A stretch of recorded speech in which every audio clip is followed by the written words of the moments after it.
Good to go ahead and start? You are good to start. All right. Hello, everyone. We apologize. We have had some technical difficulties. Imagine that. So anyway, I am Kate Lyons, Director of Community Relations at Carroll County Memorial Hospital. Welcome to Emotional Reboot, Understanding Stress, Anxiety, and Depression in Today's Youth. We are very excited to be able to offer this virtual event to the community, especially as we honor Mental Health Awareness Month.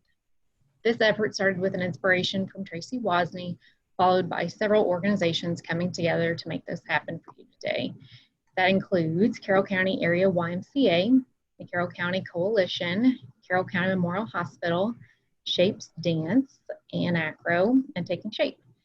I wanted to mention quickly that the Carroll County Coalition is a newly formed group in the last 2 years. Their mission is to unite change makers, build communities, and address mental health and substance use disorder. This event serves as one of their projects. We would also like to thank the community organizations who shared our event on their social media pages, took some time out of their time to do that. So before I introduce today's speakers, I just wanted to start off with a few quick reminders. Please remember to keep yourselves muted. If you have any questions for the speakers, please type those into the chat box. We will monitor those and answer as many questions as we are able to in the time that we have today. So Tracy Wozni will start us off. Tracy is a native resident of Carroll County and returned 25 years ago to her hometown of Carrollton to open up her dance studio business. In 2016, she launched Taking Shape, a nonprofit organization that is an extension of the core values she models in her studio, creating young leaders who impact others here, near, and far. She is an advocate of youth leadership and equipping the adults who lead them. Our second presenter will be Christy Crawford with Burrell Behavioral Health. Christy has 19 years of experience in working in mental health, from case management to crisis intervention to therapy. She obtained her master's degree in community counseling at Missouri Valley College and is currently working at Burrell Behavioral Health as a supervisor of the CPRC case management program and part-time therapist. Christy is a member of the Carroll County Coalition. It has always been Christy's hope to return to her community to work and help the residents of her community. Without further ado, Tracy, I will let you take it from here. All right, so we're with all this great tech, everybody just give the thumbs up that you can hear me. Yep, okay, very good. Kate, thank you so much. I'm very excited to be here today. This is actually a little bit of background on the vision behind this, and as an educator for 25 years for young kids, those are our students, specifically 3 reasons that I really dove into really researching this Gen Z, we call them, as this new generation. And as if you come to this series as a parent or as an employer of this age or a youth educator or just a business owner, like whatever the lenses you're looking through it today, as I myself was looking it through as a student lens. I also then was looking through it as a owner of a dance studio who had several millennial age teachers that were having a little difficulty with the new generation and understanding them. And then most importantly, as a parent of 3 Gen Zers myself. So I really dove into this, this research on what is this generation thinking? Why are they thinking this way? And it became really interesting to me. I went to a lot of other community partners in our local area, which were influential with youth. And the 5, 6 of us in our organization decided to put this series on just to be able to equip those of you that are out there, again, whatever lens you have on today, parent or business owner or leader of a youth organization, a volunteer coach, to be able to better equip you. Because in my experience, and again, mostly it's just going with experience and lots of research in the last 5 years with our leadership program, is if we use the same tools that we've been using for other generations, like the millennial age above this, and we're gonna maybe be a little bit in trouble, all right? So hopefully today our goal is to give you some nuggets, some resources you can walk away with, and then Christy's gonna take over with some medical expertise and then give some time for question and answers, all right? So we're gonna hop in here. I'm gonna do screen share. Again, anything technical, I'm gonna just preamble that that's my weakness. And will you guys give me thumbs up when you guys can see my screen? We are good. All right. Again, just a great group of sponsors with us today. And the hospital is a huge, one of our biggest employers in our county. When we decided to do this as a platform, to take this to a virtual, the whole idea was to do a series in person for our local community. We kind of took the opportunity and went with it on a virtual platform. So we're able to reach more people today. And then of course, with the recording of it, be able to share. So our whole mission of being able to, of course, help our community, but also be able to branch that out into other, here, near, far, all the different communities and globally. Burrell, of course, with Christy today, the Carroll County Coalition and the YMCA. Very excited to have them all be a part of this. So really, who is Gen Z? A lot of people don't even know what this generation is, but that kind of slide, you can kind of figure out where you are on this scale. Our Gen Zers are looking at the ages of 8 to 24 years of age. They're born between 95 and 2012. So again, a lot of you guys that are on here are parents. A lot of you guys as employers may know this is a different generation than perhaps generations that we've led or that we've actually been a part of. So kind of find where you are on this, and then we'll kind of look at some of these identifying factors. So I think, again, leading this next generation, because of the number one thing that they are different in is that they are absolute natives of this digital, social, mobile beings, right? Not like my generation X, which many of you may be that on here. They came into it just as being natural with their cell phones, and they're now a generation that's using 5 screens. So where the millennial generation was like 2 screens, like a phone and a computer, these kids are working off of 5 different screens. So I want to kind of identify a couple traits, like some red flags. I call them red flag traits. And this, again, is based on a lot of research that I've done with a couple of leaders in this industry for this particular generation. But also look at some of the green flags, where there's some really great things that I think that this generation has. And then be able to talk about in the space of this anxiety and stress, which this whole month of mental health awareness, because of that second point right there on this slide is the high level of anxiety that's labeled in this particular generation. So some of these red flags they are more isolated generation due to them having, they don't have that active time a lot of times, like where we thought of when we were younger, like outside play. Everything's a little bit more under the screen. Obviously now through COVID, we're looking at a lot more virtual, avenues for them. This has brought on a lot of anxiety additionally in COVID, not to mention the nature of this generation. They are down to about 3 to 5 seconds of attention span, which is, I don't know, I'm sure some of you as parents probably can agree with this, right? So we are looking at a way shorter attention span. It does relate directly to some of the anxiety that they're experiencing because they have, again, so many devices, so much more activity, so many, just things that are coming in, whether it's marketing or messaging, everything is coming at them.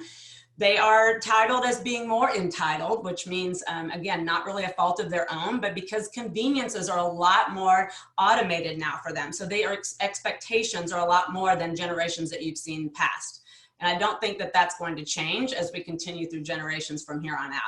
And another like red flag label that they have endured is this low EQ, which means emotional intelligence. And it really kind of goes back to a little bit of their, because they're behind the screen a little bit more, they don't have that one-on-one relationship building, some of the problem solving, because us as parents or us as educators have kind of allowed them to be in these safer circles and not allowing them to fail as much and be able to let them problem solve through some of this. Has created that statistic of their EQ or their emotional intelligence, have really high IQs, but not as much on the problem solving, on the emotional and handling resilience and perseverance. But I like to look at the green flags because these are some great traits that's very optimistic. And I think too, when Christy's going to be talking about what we can do as some tools that we can use and why they are the way they are, what we can do on looking at some of the positive lenses or the positive traits. So obviously this is common sense. They are technologically intelligent. How many on this call knows that? I mean, I have to call my kids in here every time I'm getting on this platform because I don't know how to operate multiple, access to technology. They just are so much more inept with that because it's their nature. They're way more resourceful. I think this is exciting is the diversity that they have. They don't know gender, sex, race, everything is very accepting to them because they've been born and raised into a culture that is extremely accepting. I find this very optimistic and very positive for the generation to come. Conservative in spending. This is very interesting because it's a little bit opposite of what your millennial generation is. So I think we need to look at this too as we're looking through anxiety and stress and their conservatism. Is that a word? Conservativeness, that's the word. And being able to guide them, because we're the guide, right? We're the leaders of them, whether again, we're a parent or we're an educator or we are an employer of them. Knowing that they're more conservative in their spending, I think is going to be really vital as we help lead them into some of this, their stress, anxiety, especially coming out of COVID. And again, this whole mindset of this series was pre-COVID. We wanted to educate and be able to, equip leaders. And now that this COVID's hit, it's even more important. Like, I think this is so relative. And the last thing I wanted to mention as far as the green flag traits is that they are really globally set up. They have a bigger picture, whereas some of the generations, again, millennial generation was a little bit more me oriented.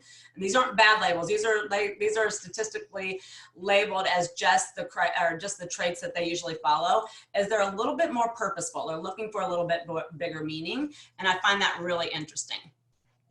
So a couple great resources. This guy is amazing. If you're a parent or if you are an employer or again, a youth educator, any type of leader of this Gen Z we're talking about, get these 2 books or get on this guy's podcast. He has definitely very influential in just knowing, a lot of data research on this particular generation, why they think, and what are some of the greatest tools that you can use for them.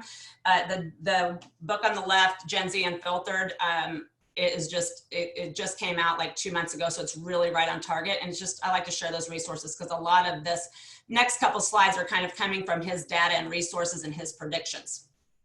All right. So looking at what, and again, this came from Dr. Tim Elmore, the predicted negative results that we're possibly going to see from COVID. And we're just specifically targeting on COVID right now, because we already know this generation has a very high level of anxiety, like one of the highest levels of anxiety that we've seen in any generation in history. And because of this their isolated trait, and now you put them through a COVID situation, this may become a normalization. So again, as leaders, what are we going to do? We know that that's not healthy for them to continue to live an isolated life. It's easy, and it may become their norm. So we, again, as educators, leaders parents need to understand that that could be a normalization. Panic and anxiety is what we're talking about today. Like, how can we use some tools today that we're going to share with you on how that can, prevent that normalization of panic, anxiety, and be able to better equip them. And then, of course, I mean, heck, we've had toilet paper scarcity. We've had, hand sanitizer scarcity. We've got scarcity of all kinds of things. Like, that's targeted to be a normalization of the scarcity mindset. And again, what can we do to help them not have that be a negative consequence on them moving forward out of this?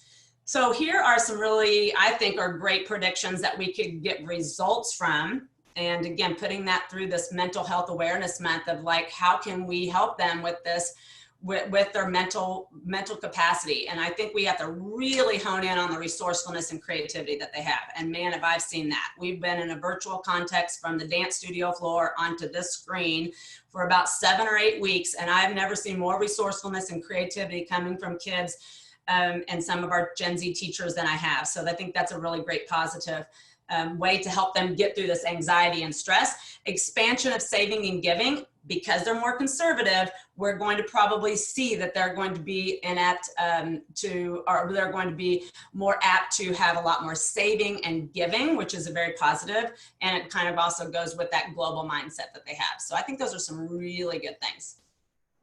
All right, so I just wanted to, before I turn everything over to Christy, I have, this is just experience. It's also research as far as through the leadership program that we teach. We launched in our nonprofit 4 years ago, a leadership curriculum that's used all over the world we have about 58 studios right now and other youth organizations, YMCA here in Carrollton as being one of our partners. And these are actually coming out of conversations that I've had with kids in our program, with parents all over the industry and the dance industry particularly, and then also with just other employers, educators, business owners. I mean, I think it's not a surprise that, I mean, if you would ask your grandparents, they probably would have said that about my generation. Oh my gosh, this generation is just, they're going to HE double hockey sticks in a handbag, right? I mean, we've said that all the way through, but this particular generation has some different things that I think if we can nail it and get these tools, we're going to be able to help, especially through COVID. Here's the 3 things they're saying. The reason that they have anxiety is, and this is coming from them, is their overwhelmed schedule.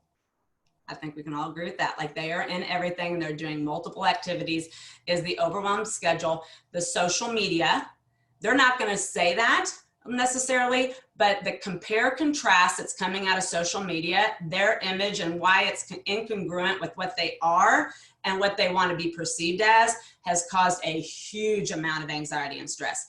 And then also their fear of failure. We talked about EQ a while ago. IQ is something that's really expected because we're seeing, this is one of the most intelligent generations, or expectations to get into school or to have a high paying job and to be successful and win the state track title and win it's all like pushing them to this fear of failing. So as far as just tips that have worked with us, and this is coming again from my experience and from other educators' experience on this particular generation, and Christy's really going to cover some of the anxiety and stress statistics and tools that you can use, but this is what's worked for us. Number 1 is being the example. I mean, this is not a preach to parents, but we all know that watching us through COVID is going to be specifically influential to how they're handling it, right? We talk about this with our staff and our teachers all the time, is to lead by example, not by like my words, right? Let's just show them how we do this. This next point is probably the most beneficial. When I turned my teaching and my leading as a parent to this way, if you come from Gen X or above, you don't lead like this. Like, we don't lead collaboratively to the side. It's like my way or the highway. Like, that's the way I was brought up. This does not work with this generation at all. Collaborative lateral work is the best. And again, without going through specifics, I've seen it in action. One of the reasons I started diving into Gen Z was because I saw a big gap between the millennial teachers trying to lead our Gen Zers, and it wasn't matching because they were led by us, the leaders that are above them, from the top down. You'll have a lot more luck. A couple other just ideas here is just to create the margin. So whatever that margin looks like, being able to just give them space. And I'm all for them being active and busy, but also being able to have that downtime. Have we not seen that that's probably one of the best opportunities, if anything, that's come out of uncertainty, is the family time that we've had together, right? I think you're gonna see that they're gonna need that on the other side of this. A big, huge wow is the discussions. We've been leading a leadership group that's all over the country that joined in on a virtual platform. We had never imagined to use this as a platform. It just happened. And the kids, if you give them the opportunity, will talk. Like, they just don't have those outlets to be able to discuss, especially with other peers. Letting them fail, I mean, that's pretty self-explanatory, but it's okay. That's how they learn, going through that learning process. And the last 2 is limit social media. This is not a preach again on they're not going to be away from social media, but obviously having those boundaries and the structure around that, like notifications on and off, it will just help reduce that stress and anxiety. And then be able to have some type of way to establish relationships, whether it's just, let's go out to dinner and then you get to introduce, grandma to my friend, whatever. Like, anytime we can get them opening and discussing, that's kind of where we've seen a little bit of a deficiency, is being able to have them have those opportunities. So, all right. So with that being said, hopefully I can give you guys some tools that you can walk away with that can help with just the Gen Z in a big you know, and a big example of that particular generation. And I'm going to kick it over now to Miss Christy Crawford, who's going to enlighten you guys on some great tools and what the statistics are on this anxiety that they're facing. Okay, so let me stop my share. Welcome, Christy. All right.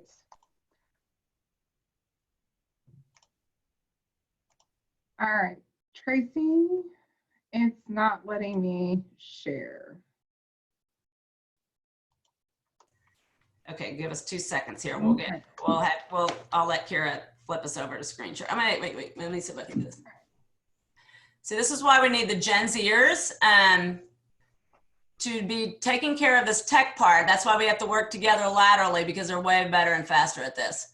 Miss Kira, if I push the making Christy Crawford the co-host, will that let her share? It should, yes. There you go, Miss Christy. Let's see if that works. All right.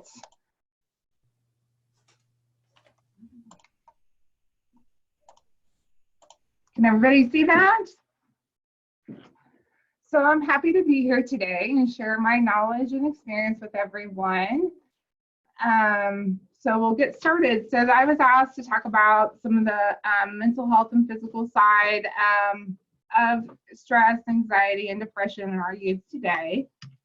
So the sources of stress, there we go.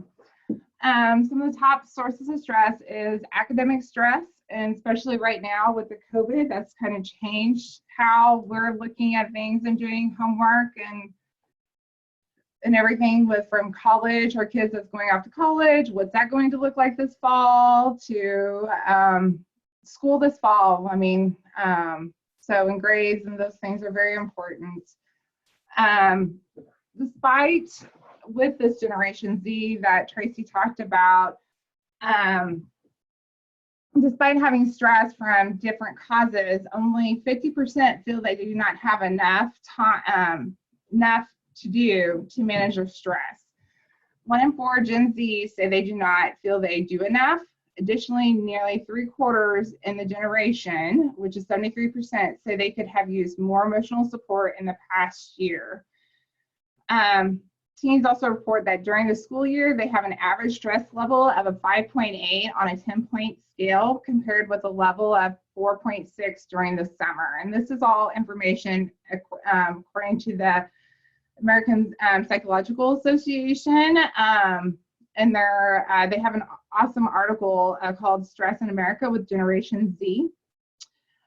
Another thing is social stress. So Tracy talked about that also, earlier, and how social stress can affect our, can consist of social media, also with our peers and things like that. And we know that with this generation, social media is a huge part of their life. So, so we know that of this generation.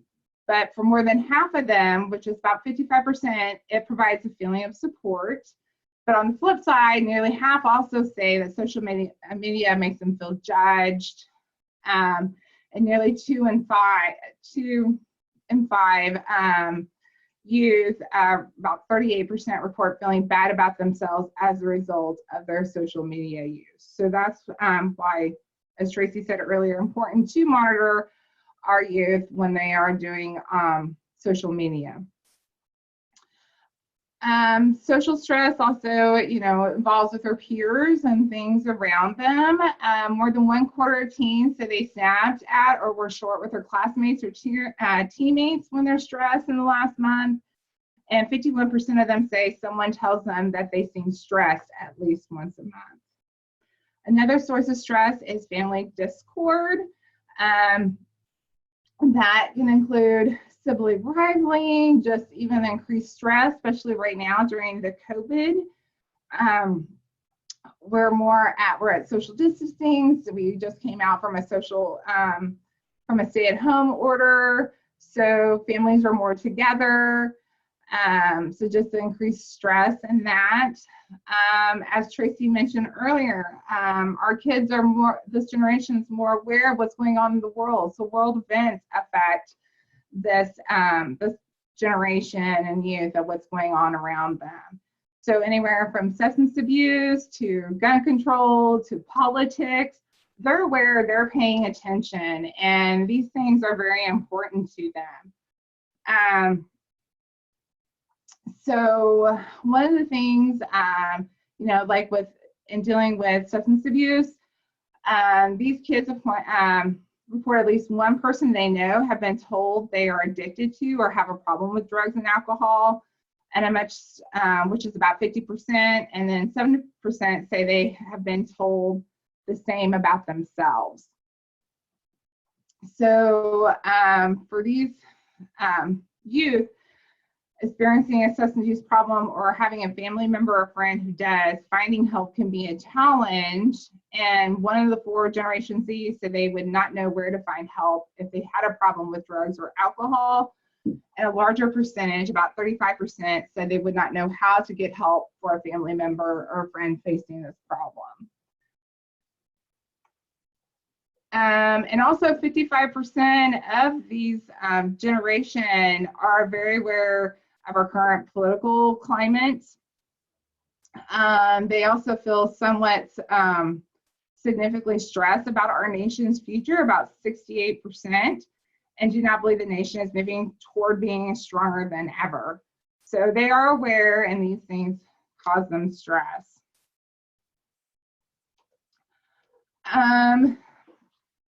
Also on traumatic events, this could be anything from a loss of a job in the family, death of a friend or a family member, any type of, you know, accidents or injuries. Of course, also abuse, neglect varies too with them or someone they know.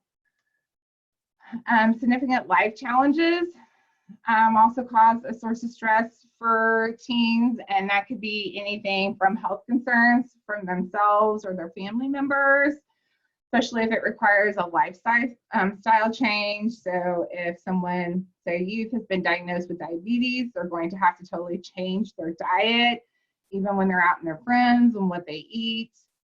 Moving, new responsibilities because they're getting older in age. So now they can drive, they're going to have to start help maybe transporting their siblings to things. Or, you know, mom or dad, both of them are now working out of the home, so they have to do more responsibilities at home. So things like that, marriages, divorce, completing school, are they gonna get all their credits they need to graduate? You know, applying for scholarships, things like that. What college are they going to attend? What do they want to be when they grow up? And what, you know, picking out that degree that they're going to work on. Also, you know, attaining a job. It's great, it's a positive thing. They have money, but it's also stressful. A lot of things to remember is even good things, positive things, can cause stress. And financial stress, as Tracy mentioned earlier, this generation is very much aware of finances and the stress that is going on. Despite the stress about the present and future concerns of this country, more than 7 in 10 Generation Zs, about 71%, report feeling hopeful about their future, and that they are aware of what's going on financially, even with their family, or have suspicions on how their family's financial situation is.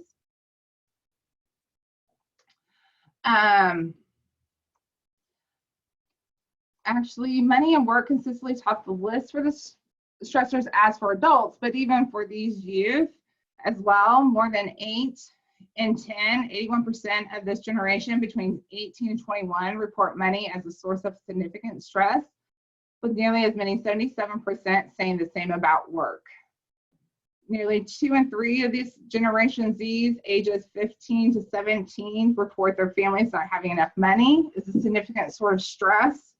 And more than 3 in 10 Generation Z's, personal debt and housing instability are a significant source of stress, while nearly 3 in 10 cite hunger or getting enough to eat.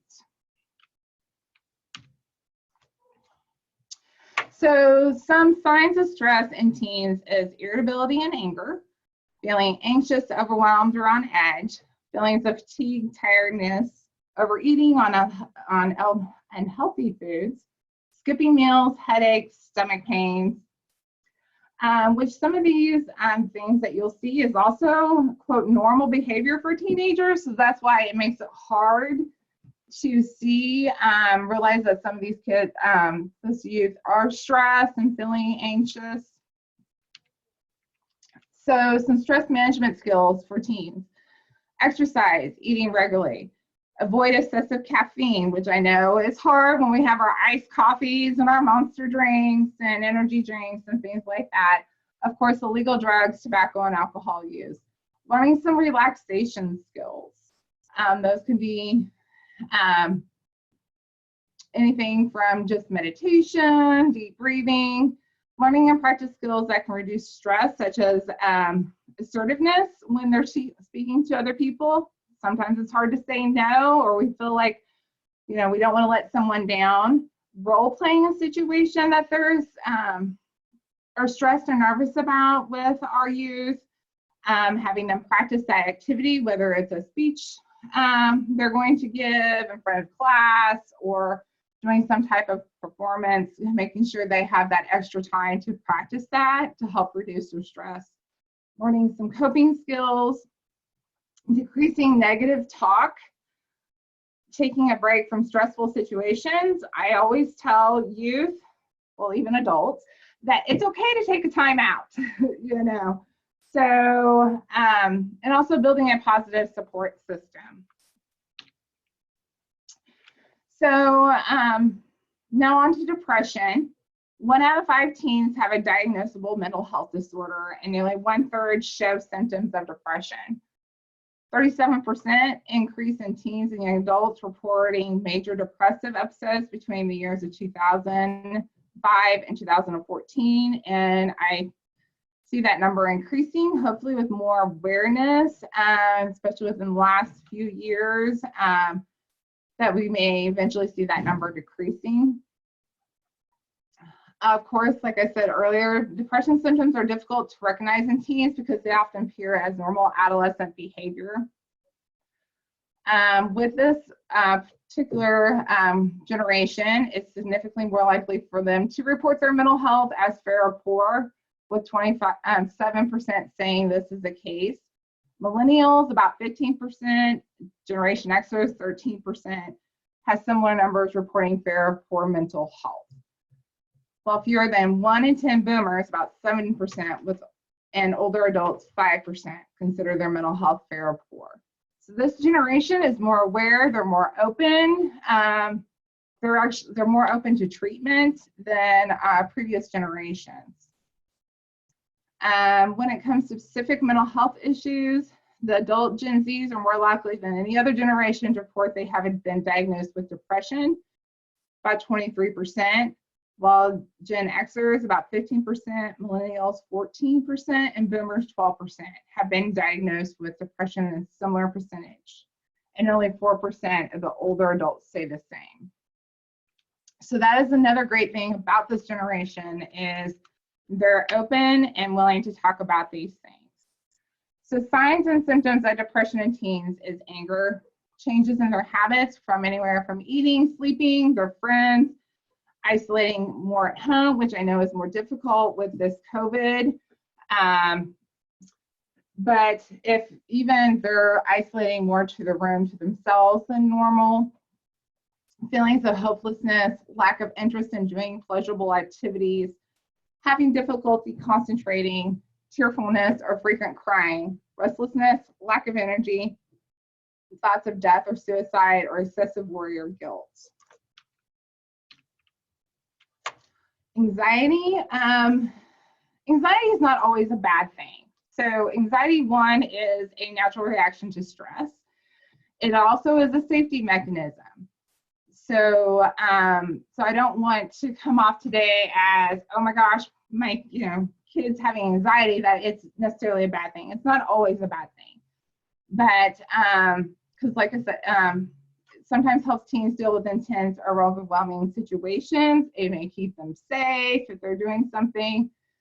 So it's when anxiety interferes with our normal daily activities that it becomes problematic, and also potentially could be an anxiety disorder may be present. This generation is more likely also to report that they've been diagnosed with anxiety, about 18%. Signs and symptoms of anxiety in teens. So I'm sure everyone has experienced some anxiety at some time in their life. It's just a normal factor of life. And so when you get that racing heart, elevated blood pressure, your hands may be shaking, even waist have tremors, but also headaches, including migraines, stomach pains, nausea, unexplained aches and pains, excessive fatigue, or just complaining about not feeling good, but there's no obvious medical thing going on with them. Changes in appetite, or they may feel like they're all keyed up on edge all the time. And of course, irritability, difficulty concentrating, restlessness. You may find that they're having a hard time sitting still and they got to move around. Unexplained outbursts, frequent crying or uncontrolled crying spells, avoiding social interactions with their usual friends, or isolating from their peer group and spending more time alone. Not doing their extracurricular activities. They may have a hard time falling asleep or staying asleep. They could be having nightmares.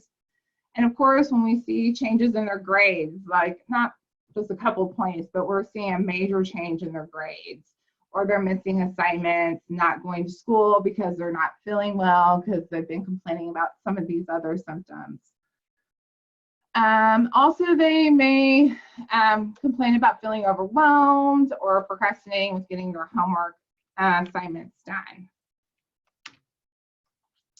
So a lot of times we hear about anxiety. They may not call it anxiety. They may say, I had a panic attack. Of course, panic attacks are a part of anxiety.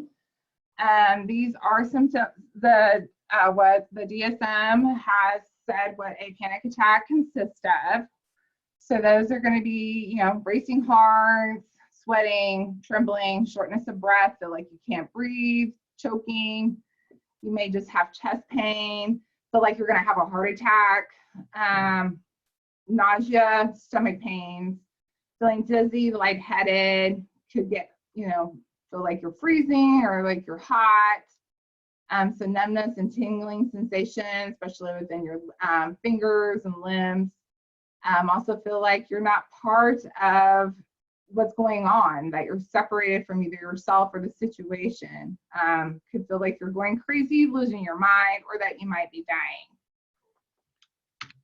So I know I've slammed you guys with a whole bunch of information and over signs and symptoms and what it is. So this is, how can you help your youth? The first big thing is listening to your teen. They know what's going on with them physically, mentally, listen to them. Also monitor their stress. They're involved in a lot of things. Another option may come up, or an activity. If they're being stressed and feeling overwhelmed, maybe they don't need to participate in that other activity. Make one-on-one time with your teen. If you notice they're isolating, ask them about it. What's going on? Prioritize exercise and improve nutrition, because sometimes, our physical and mental health are enmeshed. We cannot separate the two. So if we physically feel bad, we're mentally going to feel bad, and vice versa. It goes hand in hand. Talking about sleep and sleep hygiene. I know this can be difficult with teenagers. They like to be up late at night and playing games or on their phones and different things like that. But teenagers need 8 to 10 hours of sleep at night. So making sure they have that good quality of sleep and getting that where they're not having that, not getting that REM sleep and everything, because that affects their mood. Like I mentioned earlier, exercise and eating regularly, and avoiding excessive caffeine, drugs and tobacco and alcohol. So as a parent, one of the great things that we do is with our youth is they look up to us, or even other providers that are working with adults that are working with those youth. We are role models to them. So it's important for us to also learn these things that we want our youth to do. So like learning and modeling relaxation skills, whether it is deep breathing, doing some visualization, journaling, anything like that, those skills, if we model those for them, that also will help them to participate in those, to help them also calm down or cope with stress and things that are going on with them. You know, and practicing these skills. Just because you did it once, it's like I tell my clients all the time, learning a new coping skill is great, but if you don't practice it, it's not going to be as effective. It's like learning how to ride a bike. You just don't hop on it, take off, and do great and wonderful. You're wobbly, you wreck, but each time you get on there and the more you pedal, the more you practice, the better you get at it. And that's the same thing of any type of skill that you learn, whether it's playing a sport or just even learning some skills to manage your stress, depression, or anxiety. So also working on problem-solving skills, journaling, role-playing situations. So if there's something they're stressful about, whether it's talking to someone else, whether it's a teacher or whatever that they're involved in, having that time to one-on-one role play with them, so that way they have that confidence and feel more comfortable addressing whatever is causing them stress and anxiety over. Also decreasing negative talk and encouraging positive talk and self-talk. So when we're down and depressed, our brain automatically goes to the negative. And so we want to change that. And so we have to work on getting those positive thoughts and those talks. So whether we're putting up positive affirmations, offering that positive encouragement to our youth, that positive self-talk is extremely important. And building a positive support system with their friends, their family, and others that are involved with them. So that's all I have. So I don't know how we're doing on time, but I'll turn it over to Kate. Thank you, Christy and Tracy. Both of you, that was great information. I do know we are a little over time, but we also started late. So if anyone has any questions, we would take those now. We haven't received any yet, so you can either type them into the chat box or just verbally state them. If you need to hop off, that's fine too, but we will stay on for a few more minutes to take some questions. We thank you all for attending.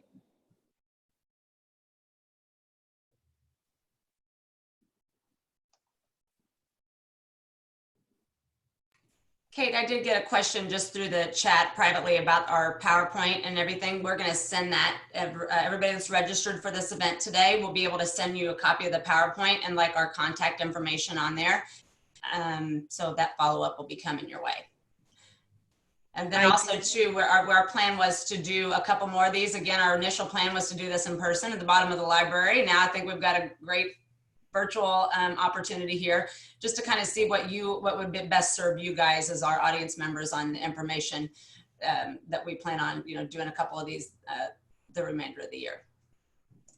I did get a question asking for more guidance on phones, for instance, how to limit usage of phones. Does anyone feel comfortable answering that one?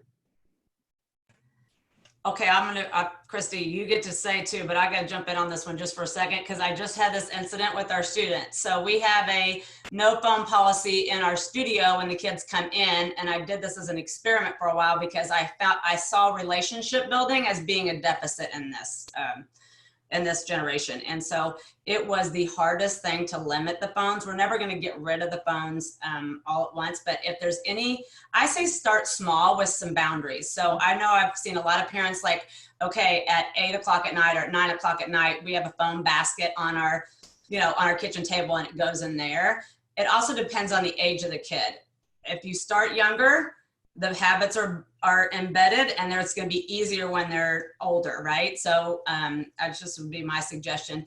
The other thing is that if you could figure, even in a conversation with them, like just let them, again, like laterally get the choice. Like, okay, what's your screen time? Like we did a screen time analysis and some of our kids are up to like, I can't even tell you the hours they're on. It's embarrassing. But challenge them to say, okay, let's find a comfortable amount that we can both agree on so that you can have a better quality of life. And I've used this COVID experience as, even though they've probably been on the phone a little bit longer, like, don't you like that one-on-one time we've been able to take walks or have a dinner together? Like, let's find the balance. And the other last thing is the notifications, like that dopamine push, because they see a red, they have to check it. They have to check it, try to guide that. Don't know if that helped, but that's what I would do. Christy, what would you do? Well, I agree with you, Tracy, on that. I would also, when maybe even like 30 minutes before bedtime, you know, put those phones down. One, because the light from your phone affects your ability to relax and sleep. And know your kid. What, you know, during your family time, phone needs to be put up. Mealtime, phones be put up. So, and of course, what age your kid is doing. It affects what, you know, how much time and everything, but the more physically active they are, you know, probably a little bit less, more phone time. So that's what I would do. All right. I do not have any other questions, but people may come up with some at some point. So I believe Kara's going to Katie, we have one more if they have a second. Oh, okay. Sorry, I think it's one of our moms who private messaged me. So this person is asking, how should you handle the crying breakdowns that a daughter would have several during a week? Okay. So one of the things I would is this certain things going on? What's going on the time that they're having these crying spells? Did something happen? What triggered this? Or is it just they're just feeling overwhelmed, and it could be just that small little thing that they're just having a hard time with that emotional control? Actually, there's some different skills that you can learn that will help with that. One is deep breathing. And breathing from our diaphragm. So if any of your youth have ever been in bands or choir or any type of music like that, they're taught how to breathe from their diaphragm. So by forcing that oxygen into their system, it automatically starts lowering their blood pressure, their heart rate, and it will help calm them down. And just talking with them and finding out what's going on with them, and that's going to be one of the biggest things to help them, is find out what's going on and having them talk to them or doing something that's more relaxing or monitoring their stress. So, but yeah, definitely talk to them and see what's going on and see what information you can get from them. All right. I didn't get any others. Kara, did you get any other questions? No, that was the only one I received. Okay. I did, I guess someone had mentioned a different topic for the future would be encouraging your teen to be a conversation starter because their child's pretty shy. So that is a great thing. And I will lead into my next comment of you will be receiving a brief 4-question survey after this at some point today. So we do encourage your feedback. We would like it. We hope you will take a few minutes to complete it. And there is room for you to throw out some different suggestions. So I will end, unless anyone has anything else, with just thank you so much for attending today. And as Tracy mentioned, we do hope to be able to offer another session in the coming months. So please stay tuned. Have a great day, everybody. Thank you, guys.